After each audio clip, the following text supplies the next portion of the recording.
The ultimate evidence of the Holy Spirit in our lives is not signs, miracles, wonders, gifts, tongues, faith, hope, or holiness. The greatest evidence of the presence of the Holy Spirit in us is love. There are three things that will endure: faith, hope, and love. And the greatest of these is love. Love is how the world knows we are followers of Jesus. Love motivates us to minister to the least and the most difficult of these, and in doing so, to serve and love Jesus. Love inspires two great commandments that Jesus gave to us. Love agape, that is selfless, unconditional, and completely giving, is impossible without the help of the Holy Spirit. He pours God's love out of our hearts. For we know how dearly God loves us, because He has given us the Holy Spirit to fill our hearts with His love. When the Holy Spirit fills us with love, every fear, every worry flees. This is God 321. And now, here's your host, Danny Hutchins. All right, day 2. Here we are, day 2 on the radio. Okay, get off to the side of the microphone. Pointed right at me. Here I am. Here, day 2, we're going to be talking to Eddie Stark. And Eddie is the mother of Kaden Stark, a wonderful, loving child that doesn't happen to come in the average package, but he's got a great spirit. And Eddie's family is just such an example of love, which we're talking about, on the introduction. And I'd like to introduce Eddie. And we're going to talk about Kaden. Kaden is a 8-year-old special needs. And Eddie is going to China for stem cell operation that will help this young man. And we're going to find out all about this young man. Eddie, tell us about Kaden. Well, like you said, Kaden is a 8-year-old boy. He has cerebral palsy, and he is very visually impaired, and he has hydrocephalus, which is a condition where there's extra water on the brain, and it causes him to need a shunt to divert that extra water. So, but Kaden has quite a beginning. He came to us in a special sort of way. He was at the beginning was born to an addict, so was born very, very, very early at 27 weeks, and really was not expected to live, and was given a very, very grim prognosis. So, did he? I think when we had talked before, he actually did he actually die in birth? He died twice the day of his birth. He was on a ventilator for 17 days after that, and he was very addicted, was in very poor condition. He had a grade 4 bleed on the brain, which is very severe, and it's what caused the hydrocephalus. So he was in very bad shape. And the hospital saw this child as an indigent, and his mother obviously was not in condition to have him. Correct. Yes. And then the hospital was looking to throw him away or dispose of him, or said he didn't have a chance at all. Oh, pretty much. They just told us he's just not expected to live. And if he does live, he's going to be a vegetable. He's never going to do anything. Maybe he'll sit up by the time he's 10 years old. He probably never will. Just told us he's going to be a vegetable, and my husband and I decided that that was not a life that we wanted him to have, and we decided to take him, and the immediate response was, he's just going to be a burden. You don't want to do that. You don't... How did you hear about Kaden? Because you weren't, of course, not the mother. No. We knew about him through a relative. We knew who this girl was that was his mother, and so I got a telephone call saying this girl just had a baby, and we were all shocked and surprised because, of course, no one knew she was pregnant. She wasn't caring for herself. And I called my husband. I was at work, and I said, we need to we need to go see this child and give him a little bit of love on the short time he's going to be on Earth. I just felt very compelled that I had to go and see this child, and that was it. We were hooked. And you were hooked, and you decided to do whatever you needed to do to adopt this one? Yes, we decided in the beginning, we decided to take him home and foster him. We never took him home without the intention of adopting him. That was what we had planned to do right from the beginning. But you had to struggle just to get the authorities to pay attention to you. They didn't want you to have Kaden. No, they didn't. They certainly didn't encourage us to have them and to have him. And it's in the state of Michigan, the law says that the family should be kept together, basically. So we had to go through a lot to fight for the termination of the parent, to make sure that he would be cared for and loved mostly.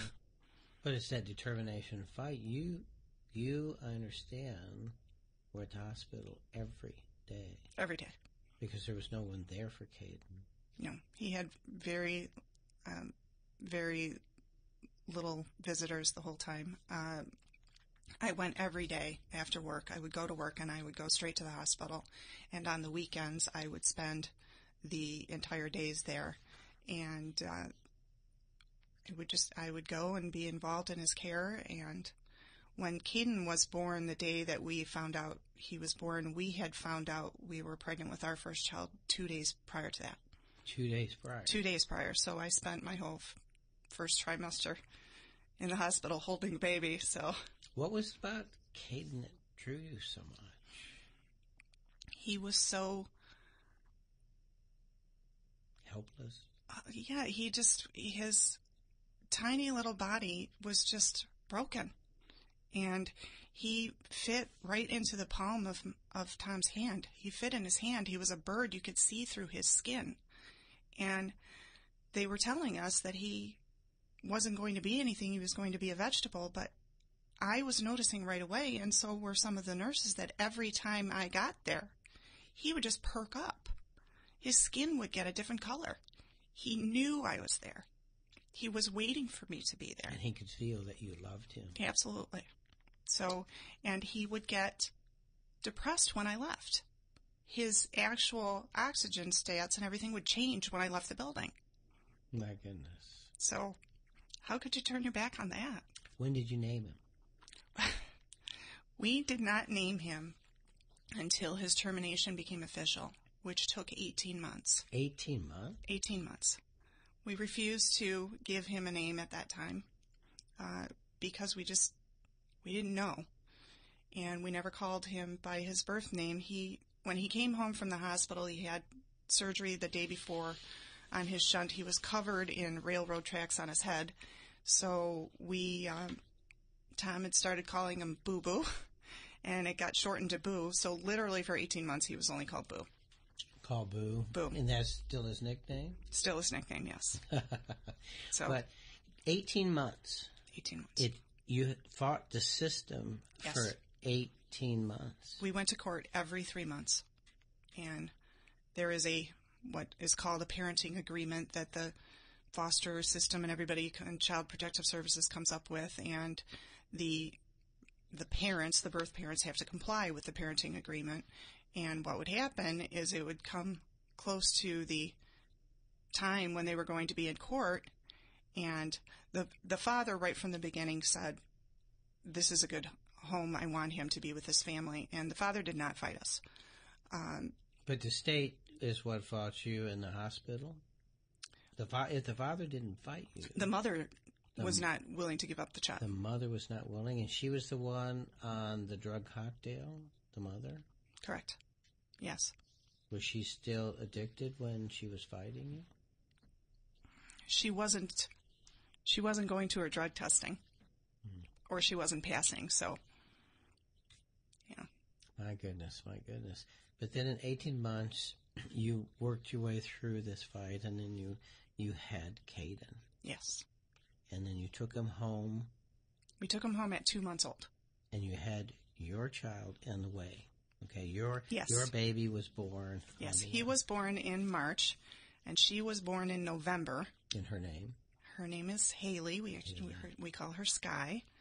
And Sky, at the time that, in November, actually weighed 5 ounces less than he did. So here he is, born in November, or born in March, and they were the same size. Really?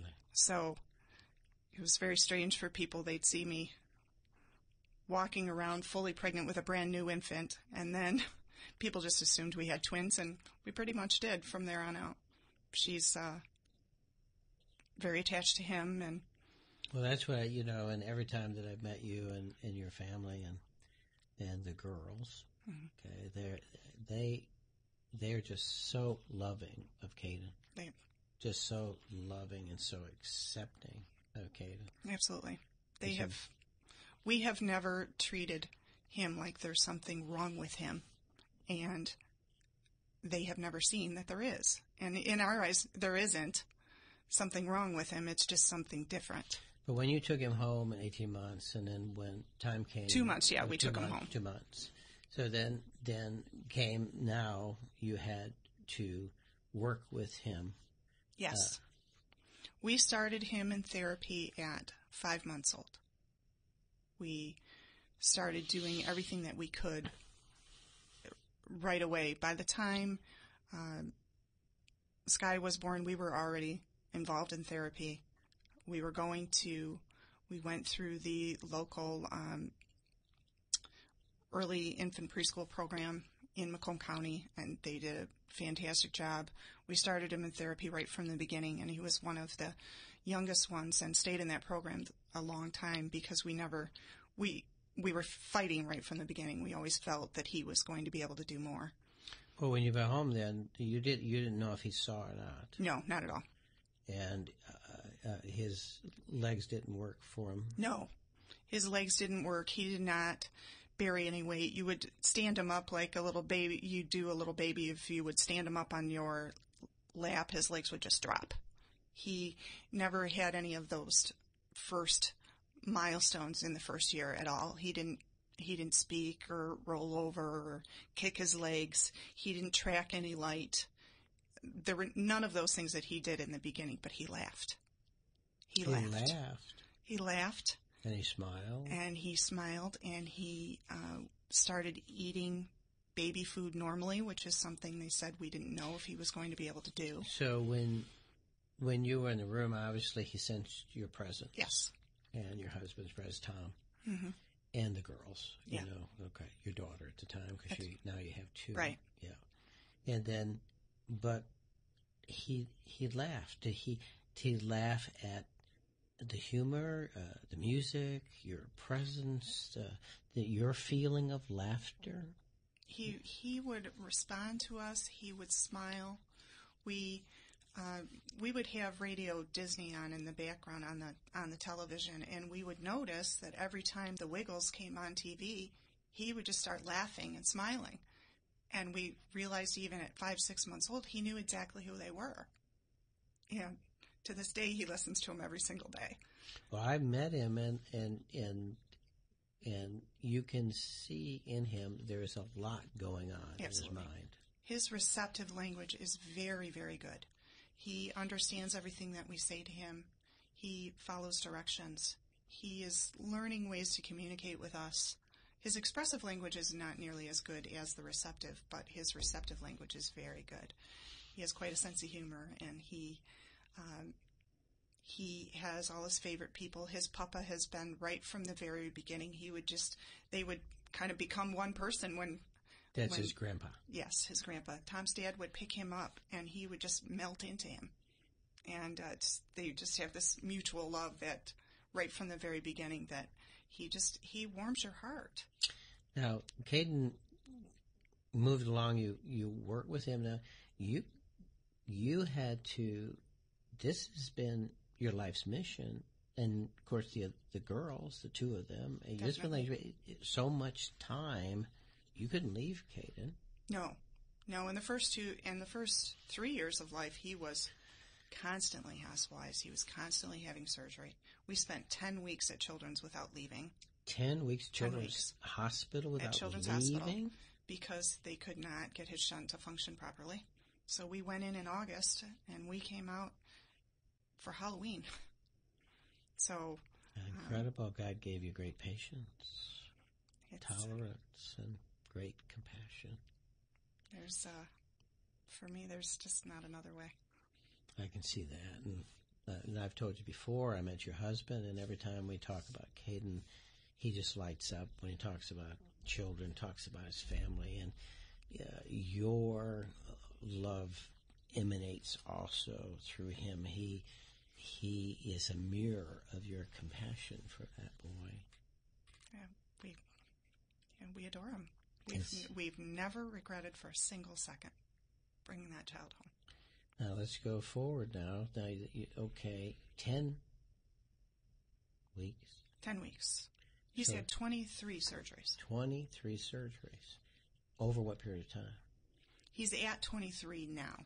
And the last he had surgery 9 in those 10 weeks. 9 in the 10 weeks. Yes. And his endurance is honestly incredible. It's amazing. He's really a fighter, that's part of the reason we chose the name Kaden to begin with. We wanted a German name that starts with a K for Carl, my father-in-law. And when we saw Kaden, we looked up the definition. It said fighter. We said, well, that's it, because he's never stopped fighting.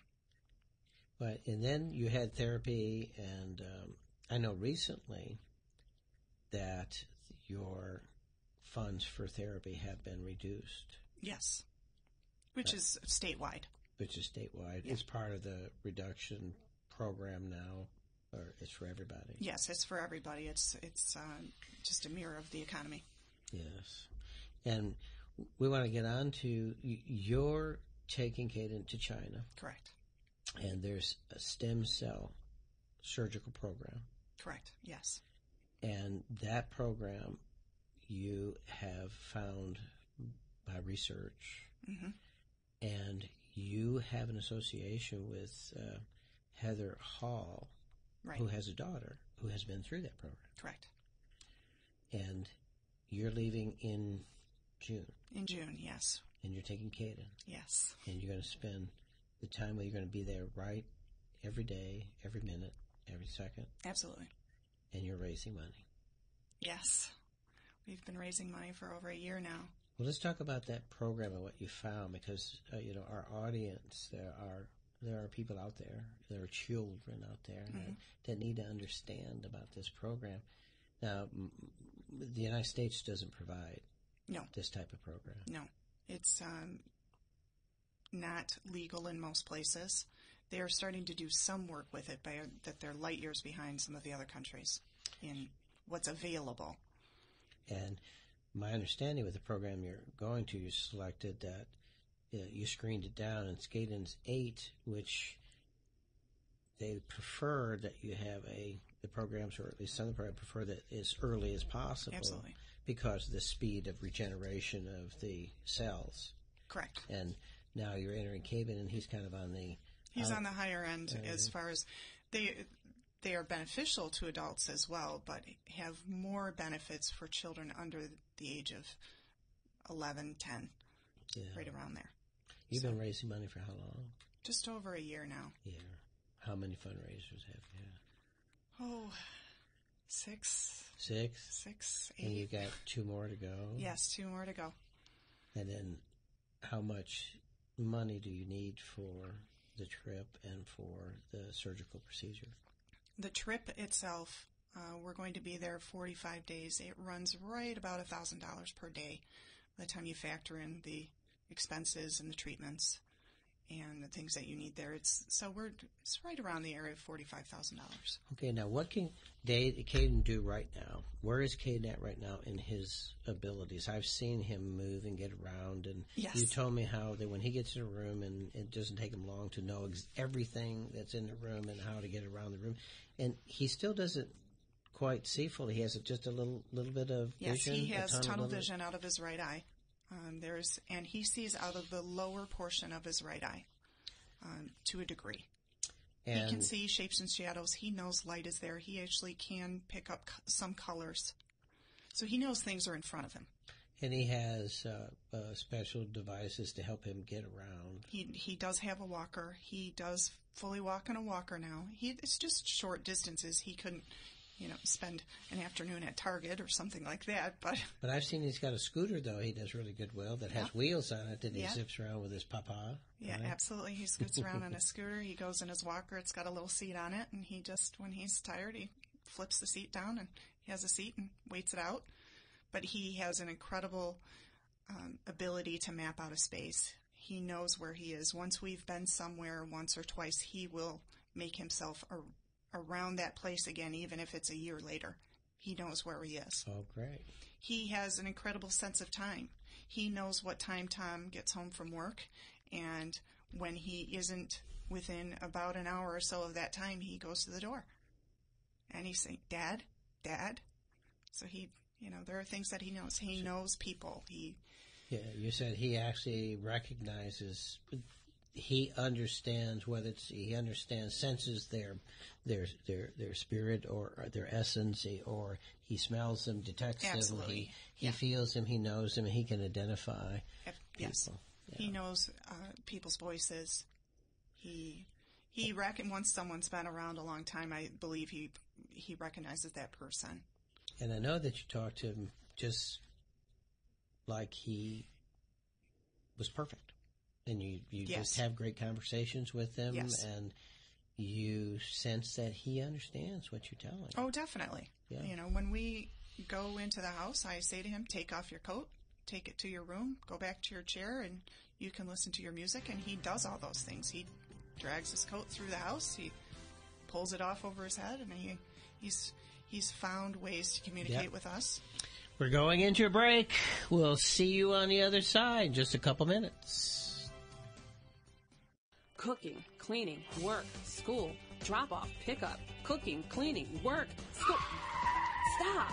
Ladies, whatever your life holds, it's time to get renewed and refreshed, and May 21st is your day. Grab your girlfriends, your sisters, your moms, and find yourself laughing God's truth right into your heart with Patsy Claremont. You know her from Women of Faith, and she is making a special stop at Woodside Bible Church in Troy. All of us, each of us, has different gifts. Do not say to me you do not have one. It will get on my nerves, because I promise you, you do. If you're seeking a fresh touch from God and answers to practical questions that affect your life, then join Faith Talk 1500 and mark your calendar for May 21st. Tickets are only $30 before May 15th. For more information, visit woodsidebible.org or call 248-879-8533. The Patsy Claremont Conference 2011 is proudly sponsored by Moody Theological Seminary of Michigan.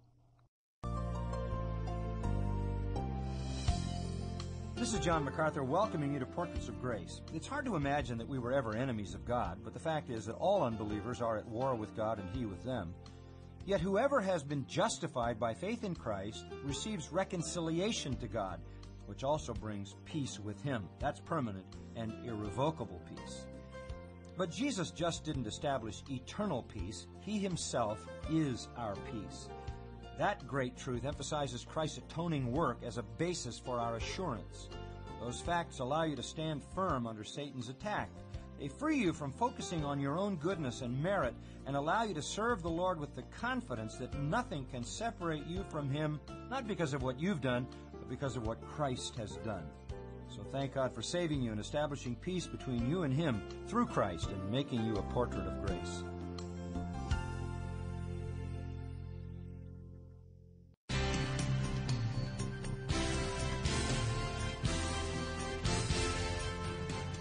Dan Hutchins, God 321, and we're back here with Eddie Stark talking about Kaden. And we wanted to take you, we left you off, we were talking about the stem cell surgery process coming up. And so what is your expectation in China with this surgery? Oh, well, the reason that we chose China, one of the reasons is they do use umbilical stem cells, which was important to us. And but the biggest reason that we chose China was because of their success rate with vision. They have a very high success rate with improving vision in Kaden's source of blindness. So pretty much anywhere we looked at could help his CP, but couldn't necessarily help the vision. CP is what? Cerebral palsy. Okay. Could help the motor, could help his neurological condition. And then we have a friend, my friend Heather, who took her daughter there and had a great deal of success. And so seeing the hope and the positive outcome and the things that can happen there really propelled me to want to take him to China, because he's at a plateau. He's at a plateau. Now, we were talking about his presence or his package. Yes. And his package is not what we perceive as normal. Correct. But yes. what you perceive is beautiful and normal. Wonderful. Because you look at his spirit. You see his spirit. You it feel was his evident spirit. right from the very beginning. Yeah. He's a joy to be around. He has just got a great sense of humor. He's learned how to tell a joke now. He tells a joke. He tells now? a joke. And he just did that on his own. He did. We had a nephew at a Lions breakfast, and the nephew said to his mom, I have a joke. And she said, oh, you have a joke? And Kaden knocked on the table like, wait, I have a joke. So if you say knock, knock now, you can say who's there, he'll go boo. So, but when we look at the package situation, we want to bring it to fact, and most people know Stephen Hawking's and what Stephen Hawking's looks like, mm-hmm. or Christopher Reeves is perhaps a more famous image. Right. But we're talking about a package that doesn't look good, that doesn't look like what we expect, and right. This is what Kaden looks like physically for our audience, right? He's capable of many things, but he's not what we considered normal. Normal, right. He's not a normal child. We have Heather Heather Hall. We have Heather Hall. And hi. Hi, I'm Dan Hutchins, and you're here with Eddie and me, and we're talking to our radio audience. And we just talked about, you came in a little bit, we talked about Kaden, and we talked about Kaden heading for surgery in China. And you have been there with your daughter. Yes, I took my daughter Brooklyn there. It will be 4 years later this month that we went. And, like Eddie said, it's just been amazing, some of the things that we have seen with her. Brooklyn is not quite as severe in her disabilities as Kaden is. She was born 33 weeks premature, and she wasn't actually diagnosed with cerebral palsy until she was 16 months old, even though I had suspected earlier that something just wasn't right because she wasn't meeting her milestones when she should have, even taking that prematurity into consideration. And okay, and you sense that, and then obviously you went and did research.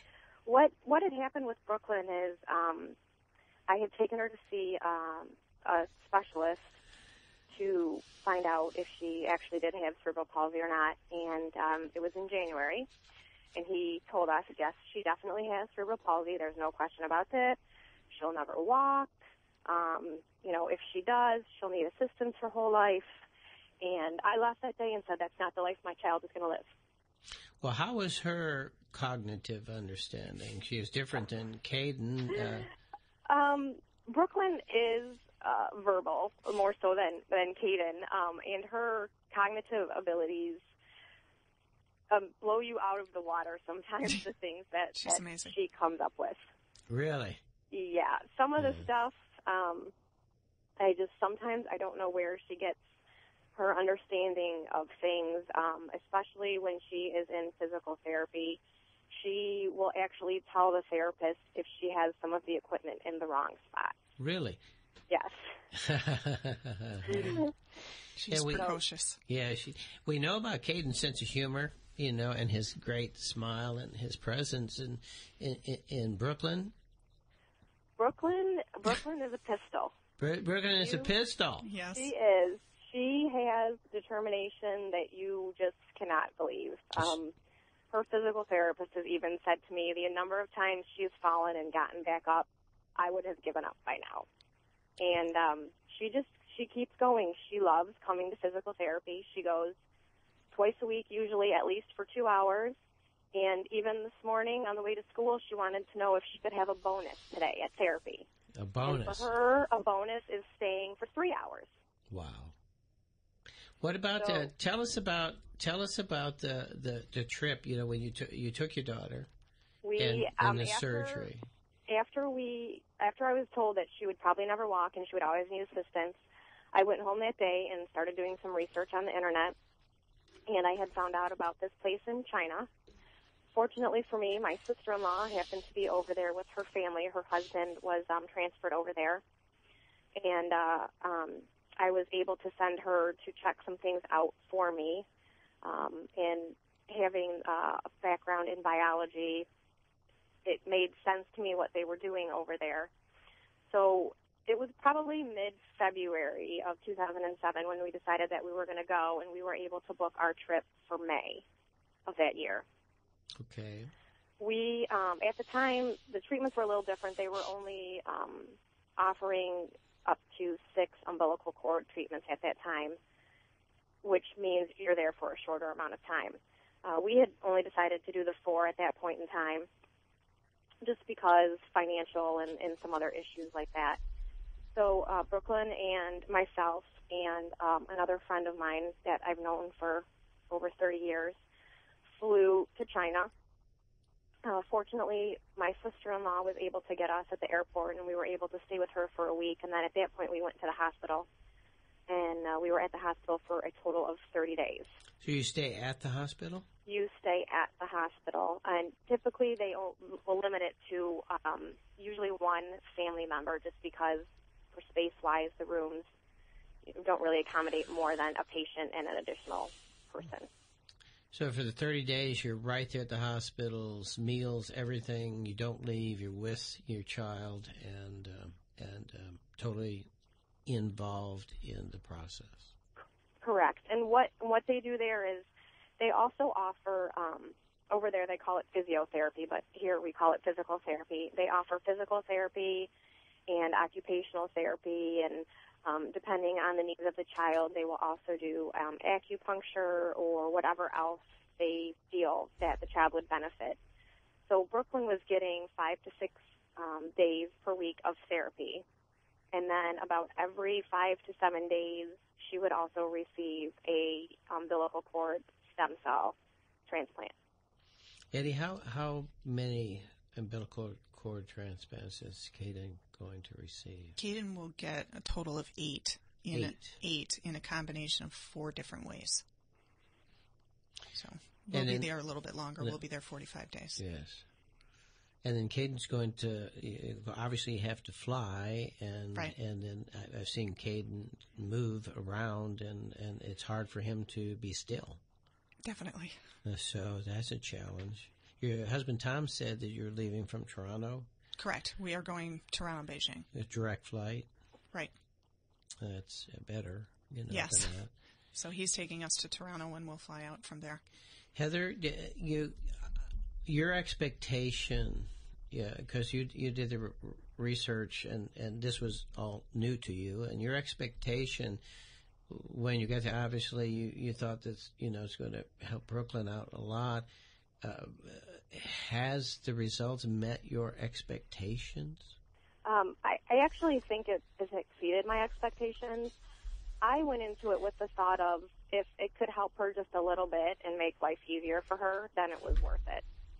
And when I hear from her therapist, who knew her prior to taking her to China, about how well she's doing and how with therapy alone there would be no way that she could reach the level of functioning that she is at, I'm ecstatic.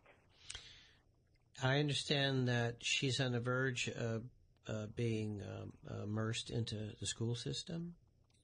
She is actually in a general ed preschool program right now this year, and then next year she will start full-time kindergarten at the same school that her older sister attends. Oh, that's fantastic. So she's verbal, she's mobile, and obviously she's ready, right? She's very, very verbal.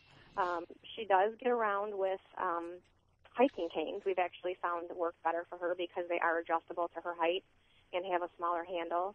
But she's also able to walk independently with no canes or anything. She's up to about 30 feet now. She was not, without the stem cell operation. This was not expected. They didn't think that, or the medical community didn't think that she would achieve any of these. No, I was told she probably would never walk, and if she did walk, she would always require assistance. And then, do you feel that since you have it's 4 years, there has been advancement in the stem cell surgery process, which Kaden is going to receive the benefit of that, I believe. And where is that program at? Because I know you have been following it with Eddie. Where's that program right now with the successes, Eddie? What are you hearing from the hospital in China? Well, they have given me numerous contacts of people that have been there, that I can talk to people all over the world that have had these procedures and see how their children are doing. And their success rate with improving vision in his type of blindness is 77%. 77%. Do you have a blog? Do you do a blog when you talk to people where our audience can contact you? I am starting a blog that will go the entire time that I'm in China, so people can follow what his progress is. Yeah. Kaden has a website right now, right. doesn't he? Yes, he has a website and a Facebook page, and they are under www.helpkaden, it's Kaden, helpkaden.org. Heather, do you have a website for Brooklyn? I had a blog that I wrote on when we were in China, and that blog is still available. It's on the Stem Cell China's website, which is www.stemcellschina.com. And if you go over, I believe it's to the right-hand side of that page, it lists all the blogs, and it's listed under Brooklyn's CP blog. And that has information. I tried to go on every day and just let people back home know how things were going, and how we were doing and how things were coming along. So that blog is still up there, and I do try, although I don't do it as well as I should, to put updates up there. Heather, what would you tell moms and dads out there with children with the same problems? One of the things, most of us don't have access to the information, and some of us don't even know where to start, asking questions. We know that the medical community often isn't the self-starter or the ones who are going to answer your questions. You're out there helping people because you have a success. You have a testimony of success. You have a daughter who is an example of that testimony of the success of following this program. How do people start? Where do they go for information? I think the best thing to do is to get on the internet, and definitely with the stemcellschina.com, there are quite a few blogs out there that have stories of children that have gone out there for different conditions, not just CP, but the other conditions that they treat. And to read those blogs and then, to try to get in touch with other parents that have taken their children. And I know the people at Stem Cells China do a very good job of connecting families so that they can get that information and ask questions of other families that have been there. I know ICR story is probably Brooklyn is a little more than the typical type result that you see from it. And like with any other therapy you really don't know what the outcome is going to be for each child, because each child is individual and their medical conditions are individual to them. So the results that you're going to see are going to vary greatly. But I definitely believe that you need to fight for your child, and you need to try to get them whatever help you can in order to make things easier for them and to allow them to achieve to their full potential. Well, you as a mother and Eddie and both your family certainly fought for your children, whether you're natural-born children or your adopted child.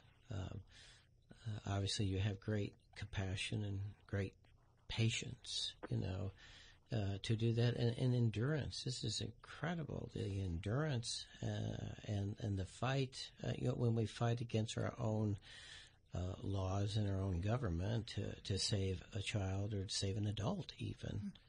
You look at the life of Christopher Reeves and look at all the barriers he had to break just trying to live as a paraplegic.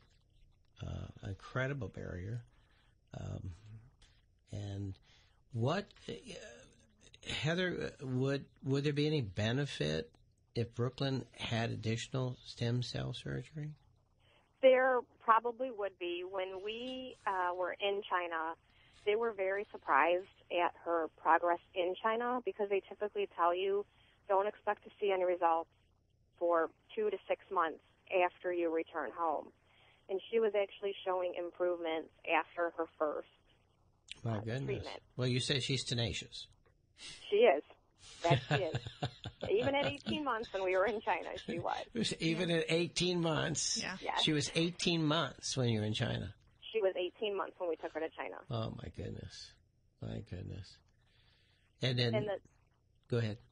And the doctor told us, that he expected her to do very well based on what he saw her response there in China.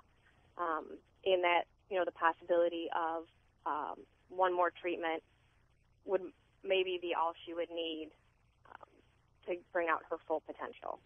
So are you planning with Eddie's success in raising money? Are you planning to make the trip back with Brooklyn? That I'm not sure about right now. There's, financial issues and some other things in the family. I would love to be able to do it and take her back again. There's just some other things that would need to be worked through before we could look at doing that. Eddie, when you're over there, you were telling me there's a difference between Heather had one hospital. Heather, you had a hospital, and then you selected another hospital because of either the age or the progress. It's actually the hospital that Heather went to, they are no longer using as one of their primaries for stem cells. So they pretty much tell you what hospital they think is appropriate based on the conditions of the patient. So the place that we are going in a city called Zhejiang is just different than where she went. So they have 4 different hospitals that they use in China based on what they feel is the most appropriate for the child. Kaden is going to the hospital that he is because of his shunt. Oh, because of his shunt. Because he's a little higher risk, and because we want to utilize all 4 ways of giving him the cells, he has to be at a particular place for them to be able to treat him. And this shunt is, you were telling me earlier, this shunt has been moved around and you now have it draining in his heart? It drains right into his heart. There's a hole in his heart that it drains into, and it pumps out with the blood of his heart. So that's where they dispose of the water that's collecting? Yes. So the heart is doing the pumping. Correct. And then disposing, which is a much more efficient way. And you said you researched that and suggested that to the surgeon? Yes, because the shunts are typically diverted, the extra fluid is diverted into the abdomen. There's a series of tubing that goes down into the abdomen, and they are diverted out with just regular bodily fluids. His shunt, because of many issues with the CP, was just failing continuously. And the doctors came in and said, we don't think we're going to be able to save him. They thought he was going to die? Yes. They thought he was going to die because the shunt they just couldn't get it to work. They tried an operation where they actually drilled a hole into the bottom of his brain called a third ventriculostomy to try and drain out the liquid that way, and he never woke up from that surgery. So they had to go back in and try another way. And eventually, through doing a lot of research, I saw that they use this other type of shunt. It's typically not used until children are much older, after all of the many operations, or what they call them, revisions, have failed. But we wanted to try this, and fortunately it worked. Well, you researched that while you were at the hospital, Correct. looking at medical records, and Yes. you put the pieces together, then you brought it to the surgeon, and he looked at it, and because of this long relationship... Right. He said... And he's done it before, but they just don't typically do it on children that young, and he said, I think we should try it. And it worked. Wow. It worked. So, what, that obviously the situation is, you have been looking at these hospitals in China. Mm-hmm. You're going, pronounce the name of the hospital for me, the one that Kaden's going it's to. It's Bethune International, which is in a city that's called Szezwang. It's about 5 hours drive south of Berlin. And Heather, which hospital did Brooklyn use? We were in Hangzhou, which is about 2.5 hours southeast of Shanghai. And when you were there, how were you treated? How you came there for a purpose, but there's a lot of people in the audience would think, well, China, it's big, it's different. I don't speak the language. How do I get around? Who do I contact? How can you communicate with these people? You communicated with them, and you got what you needed to get done for Brooklyn. Eddie's going, and she's been communicating, and the cooperation level is great, is good, is what? Well, my experience, they've been great. They assign you a coordinator, and that coordinator walks you through the process of what you'd need to do to get there. And they're speaking to you in English. Correct. Yes. Typically, they speak several languages. The person that I'm talking to happens to be Italian, but he does work in China, and he's been very helpful. We've mostly communicated over the internet. I have spoken to him a couple of times in person, and they coordinate everything for you. And they do have interpreters there in the hospital that will help you. And when you're going out of the hospital, you can arrange for people to go with you as well. How did that work for you in the same way, Heather? Yes, they had a liaison there that spoke English, so she was able to translate, what someone was saying in Mandarin and vice versa. And I tried to learn a little bit of Mandarin, although I tried before we got there, but I found that everyone there, the doctors, the therapists, were very willing to help me learn more of the language.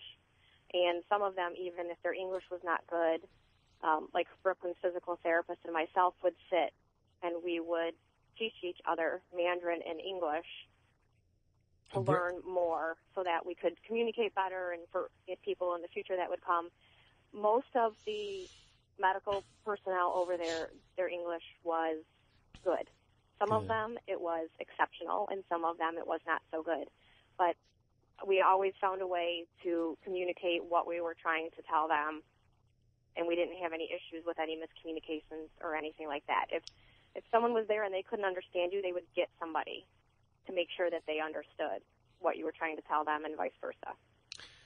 Let's talk about, you have 2 fundraisers coming up. Correct. Yes. Let's go ahead with those. Tell people where they're going to be at. We have 2 fundraisers. They are both spaghetti dinner, lunch type fundraisers. The first one is this weekend on the 15th of May. It is at a place called Johnny B. Goods, and that is in Warren. It's on Groesbeck Highway south of 11 Mile, and that is running from 1:30 to 6:30. And that runs $10 for adults and $8 for children under 10. And then we have another one that is happening on Saturday, the 18th of June, which is the day that we leave. And that is happening. We are going to the fundraiser first and leaving from there. So that is the 18th of June. It is at Decker's Landing, which is in Anchor Bay.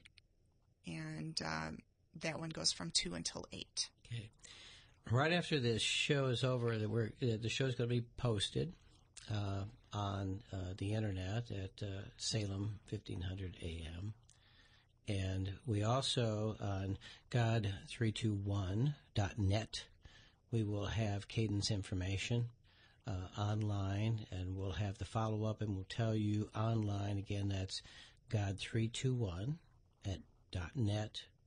We will have both of the events listed for you. And this is Dan Hutchins, and this has been Eddie Stark and Heather Hall. Thank you, Heather, for being on the program. And I want to tell you, Heather, if you're thinking, planning on a trip, work with us. We'll work with you. We'll help you raise the money. Thank you very much. I will definitely let you know, and I do appreciate you having me on the show to share my story.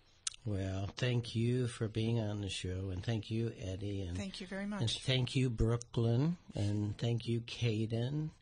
And we, tomorrow, we're going to be having a sermon.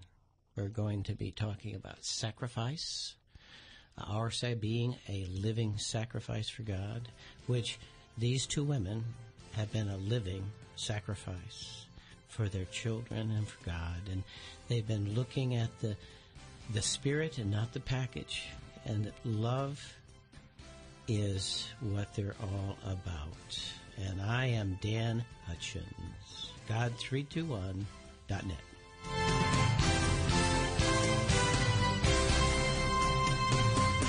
Thanks for listening to God 321 with Dan Hutchins.